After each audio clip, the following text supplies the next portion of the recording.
This is Sonic, and you're watching JD Frank 20. Yeah, so this is my synopsis of what's going to happen in Sonic Movie 3, obviously, after you look at the first scene. What's most likely going to happen is you're going to open up with the scene, most likely from 1974, obviously something happening. Most likely it's the scene where Gunn infiltrated the Space Colony Ark, and at that point, this was before Maria most likely got shot, and Shadow is set free from the escape pod and crash landed onto Earth, where he was later retrieved. And then, of course, that leads to the chain of events going into the modern world, which would be 2024, 50 years later.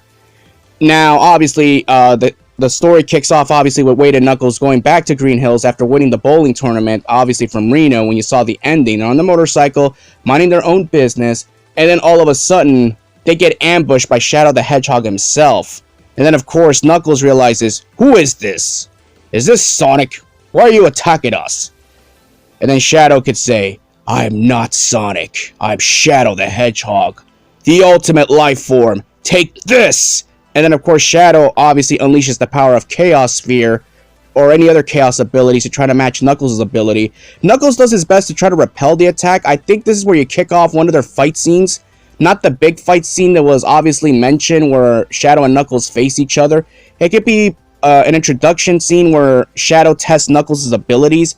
Almost similar to how Knuckles ambushed Sonic in Sonic the Hedgehog 2, where Knuckles just looked overpowering Sonic when he was in his spinball form. Now Shadow could do the same thing because his power is way more stronger than what anything Knuckles has, because he has the ability of chaos control and much more. Shadow wants answers like, where is this Tom? And then, of course, he just before he was about to reveal the location, Knuckles was able to harness the power of the Flames of Disaster and sucker punch Shadow long enough for Knuckles to grab Wade, and they were able to retreat and get the hell out of there before Shadow was able to find out that information. I could see a situation like that happening, but Shadow now knows the whereabouts of Tom.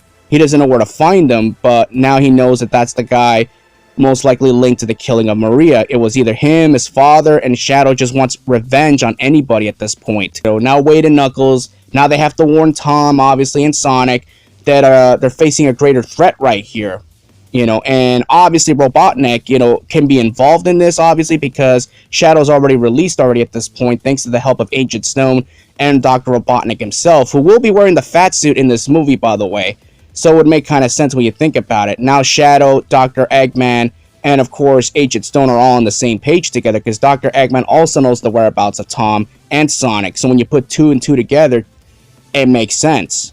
Again, let me know what you all think about this, and I gotta go. Peace out.